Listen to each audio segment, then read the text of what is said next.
Halo semuanya, selamat datang para calon founder. Bayangin nih, kita baru aja bareng-bareng masuk ke dalam sebuah arena akselerator startup yang wah bener-bener ultra sinematik. Peta hologram kebuka di depan kita, dan bam, kita langsung ada di pusat simulasi yang kerasa banget nyatanya. Nah, eksplorasi jurnal EduFan kita kali ini fokusnya ke inovasi digital. Kita sebut misi ini Quest 005, Lean or Lose. Di sesi kali ini kita bakal bongkar habis-habisan apa sih rahasianya mereka yang sukses bikin produk luar biasa dibandingin sama mereka yang ya cuma berakhir numpuk kode yang nggak dibutuhin siapa-siapa. Siap-siap ya, karena di dunia startup yang sesungguhnya nggak ada tuh yang namanya toleransi buat sekedar tebak-tebakan. Oke, kita langsung masuk ke intinya ya. Ada satu kutipan legendaris dari ikon Silicon Valley, Steve Blank. Ini tuh ibarat aturan mutlak kalau kalian mau selamat di arena startup. There are no facts inside your building, so get the heck outside. Maksudnya apa? Gini, selama kalian cuma diam di kampus, di dalam kamar kos, atau asyik di ruang rapat yang ber-AC, yang kalian punya itu cuma opini. Literally, cuma asumsi doang. Sama sekali nggak ada fakta bisnis di sana. Kalau kalian benar-benar pengen tahu apakah ide brilian yang kalian pikirin itu dibutuhin sama dunia, ya kalian harus keluar dari gedung itu. Benar-benar keluar, rasain hiruk-pikuk kota, dan yang paling penting, ngobrol langsung sama calon pelanggan kalian. Wah, kayaknya sistem kita ngasih peringatan nih. Lean Startup Mode activated. Bayangin ada suara sistem yang membisikkan ini buat narik kita keluar dari zona nyaman. Di dunia nyata, niat baik dan ide yang super cemerlang itu, jujur aja, sama sekali nggak cukup. Ide itu cuma garis start, bukan garis finish. Sering banget kan kita ngerasa kalau ide udah bagus, pasti auto sukses. Nah, sistem ini ngingetin kita, niat itu nggak sama dengan kesuksesan. Dan kalau kita nekat eksekusi buta tanpa mikir, siap-siap aja ngadepin kegagalan yang pastinya bakal mahal banget. Coba diperhatiin pergeseran mindset yang lumayan drastis ini. Cara lama yang super berisiko itu kayak gini. Kita nebak-nebak apa yang orang mau, terus kita ngurung diri berbulan-bulan bikin produk diam-diam, dan berusaha bikin semuanya sempurna.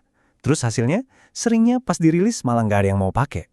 Beda banget sama pendekatan Lean Way. Di sini kita ngomongin soal bukti nyata, customer discovery, dan kecepatan. Kita jauh lebih menghargai data asli dari lapangan daripada kesempurnaan teknis di awal-awal. Percaya deh, ini tuh satu-satunya cara buat ngumpulin pengalaman atau XP di pasar yang sebenarnya. Jadi, intinya begini teman-teman. Pasar itu sama sekali nggak peduli seberapa keras kalian begadang nulis kode sampai pagi kalau ternyata kalian bikin sesuatu yang salah. Pasar cuma bakal ngasih reward buat aksi yang udah tervalidasi. Buat bisa lewat dari misi ini, kita nggak bisa cuma duduk manis dan berharap aplikasi yang desainnya cakep tapi belum pernah diuji ke pengguna bakal tiba-tiba viral. Asumsi itu harus kalian uji hari ini juga. Tunjukin ke pasar kalau kalian itu benar-benar mecahin masalah nyata. Dan boom, pasar pasti bakal ngasih kalian traksi. Terus apa aja nih bekal kita buat nyelesain quest ini? Ada 3 mekanik utama yang harus kalian kuasain. Pertama, validasi. Jangan pernah percaya 100% sama asumsi kalian sendiri. Jadikan feedback dari user sebagai kompas. Kedua, eksperimen. Cepetan bikin sesuatu buat nguji hipotesis kalian. Nggak usah nunggu sempurna. Dan yang ketiga, customer discovery. Ini tuh soal gimana kalian turun langsung, observasi, nanya-nanya, dan benar-benar paham sama pain points atau masalah pengguna sebelum kalian ngetik satu baris kode pun. Ketiga hal ini tuh senjata paling mematikan kalian. Menariknya nih, biarpun startup itu selalu identik sama yang namanya gerak cepat, mereka tuh sebenarnya ngikutin proses yang sangat disiplin. Coba lihat kerangka disiplin entrepreneurship dari Bill Aulet ini. Kelihatan banget kan, ini bukan sekedar lari ke sana kemari tanpa arah. Ada tahapan yang dipetain dengan super jelas. Mulai dari nentuin target pasar, mahamin siapa sebenarnya pengguna akhir kalian, sampai ngitung unit ekonominya. Jadi gerak cepat pakai metode Lean itu bukan berarti kita jadi liar atau asal-asalan ya, tapi gimana kita bisa bermanuver secara taktis dan efisien ngikutin panduan terstruktur ini. Nah, di tengah proses itu, kalian bakal ketemu sama satu konsep sakti, MVP, atau Minimum Viable Product. Gampangnya gini deh, ini tuh versi produk kalian yang fiturnya paling minimal, yang dibikin murni cuma buat nguji asumsi dan ngumpulin data pengguna. Ingat nggak sih cerita seru dari startup IMVU? Mereka itu nggak langsung bikin dunia virtual yang sempurna di hari pertama. Nggak sama sekali. Mereka bikin, tes, pivot, atau putar arah, terus tes lagi. Bahkan mereka sampai ngebuang banyak banget kode awal mereka pas sadar kalau pelanggannya ternyata nggak butuh itu. Berkat iterasi cepat lewat MVP inilah, mereka bisa lolos dari kebangkutan dan akhirnya sukses besar. Wah, bayangin ada notifikasi sistem warna merah yang muncul di layar hologram kalian. Pesannya jelas, kecepatan mengalahkan kesempurnaan. Pembelajaran mengalahkan asumsi. Di dalam simulasi ini dan pastinya di dunia nyata juga, ngerilis prototipe yang mungkin kelihatannya masih cupu banget, tapi bisa ngebuktiin apakah pengguna mau ngeklik atau enggak, itu adalah sebuah kemenangan mutlak. Serius deh, jangan nunggu sampai semuanya sempurna. Kesempurnaan itu musuh dari selesai, dan di dunia startup, sempurna itu adalah musuh terbesar dari validasi. Sekarang mari kita lihat gimana elemen-elemen ini saling terhubung satu sama lain.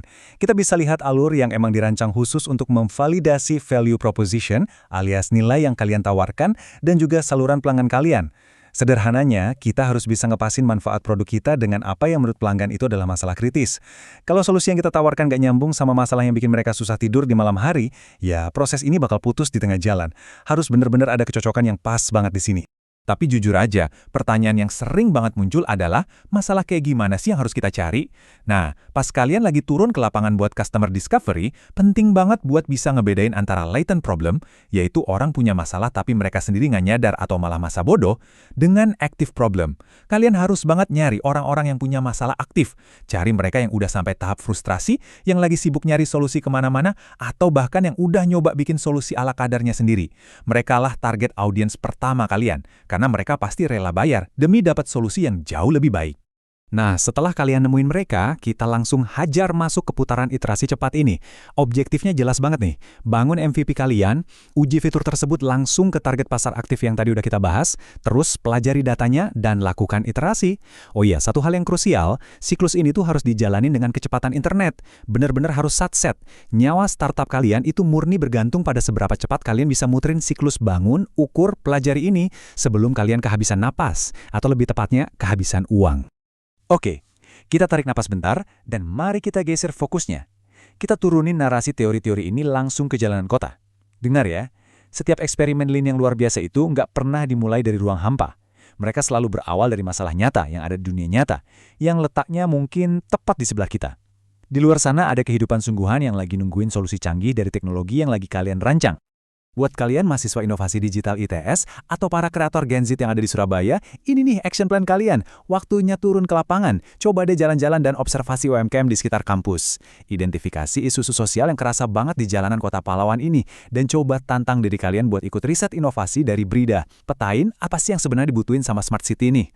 Konteks lokal itu ibarat tambang emas buat nemuin masalah-masalah keren.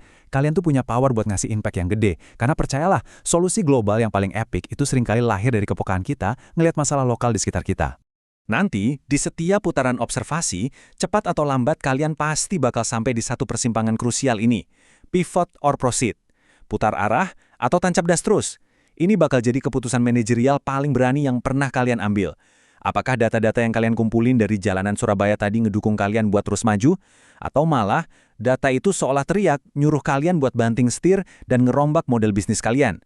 Ingat ya, ngaku kalau kalian harus pivot itu sama sekali bukan kegagalan loh.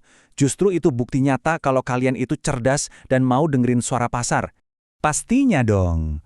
Buat ngebuktiin kalau kalian bener-bener ngejalanin quest ini, sistem butuh yang namanya artefak. Proof of work gitu istilahnya. Portofolio digital kalian itu nggak boleh cuma sekedar kumpulan ide-ide manis di atas kertas. Harus ada data pengujian MVP, rangkuman insight pelanggan yang mendalam, dan catatan log eksperimen Lean kalian. Inilah yang bakal nerjemahin semua teori yang udah kita obrolin jadi experience point seorang founder yang super berharga di dunia nyata. Dan asal kalian tahu aja, ini persis banget sama apa yang dicari-cari oleh para investor nanti. Nah, kalau kalian udah berhasil ngumpulin semua artefak tadi, berhasil ngelawan rasa ragu, dan berani nerima kenyataan pahit manisnya feedback pelanggan, kalian bakal nyadar satu hal yang sangat mendalam. Lean itu bukan cuma sekedar metode kerja atau langkah-langkah teori di slide presentasi. Ini tuh sebuah mindset, pola pikir teman-teman. Transformasi sejati kalian menjadi seorang founder, itu terjadi di detik di mana kalian ngebiarin bukti nyata dari lapangan menggantikan tebakan, ego, dan semua asumsi kalian untuk selamanya. Dan begitu mindset itu udah benar-benar menyatu di kepala kalian, layar dashboard simulasi kalian bakal menyala terang. Mission accomplished. Bergeraklah dengan cepat. Bangun, uji, pelajari, lalu iterasi. Ini dia epic kemenangan dari seorang founder generasi masa depan. Dengan nguasain siklus ini, kalian udah berhasil ngebuka kunci utama buat nyiptain inovasi digital yang bukan cuma kelihatan keren secara teknologi, tapi benar-benar hidup, bernapas, dan dibutuhin banget di pasar yang sesungguhnya. Jadi, sebelum kita berpisah, ada satu pertanyaan nih buat kalian renungin. Peta jalan udah terbuka lebar di depan mata. Peralatannya juga udah ada di tangan kalian, dan Surabaya lagi nungguin inovasi keren dari kalian. Nah, pertanyaannya, apakah kalian siap buat nutup laptop sekarang juga, melangkah keluar dari gedung hari ini, dan ngevalidasi asumsi pertama kalian? Ingat ya, di luar sana ada fakta yang menunggu, sementara di dalam sini, ya cuma ada ilusi. Sampai ketemu di eksplorasi EduFan kita selanjutnya, teruslah membangun, dan jangan pernah berhenti bereksperimen.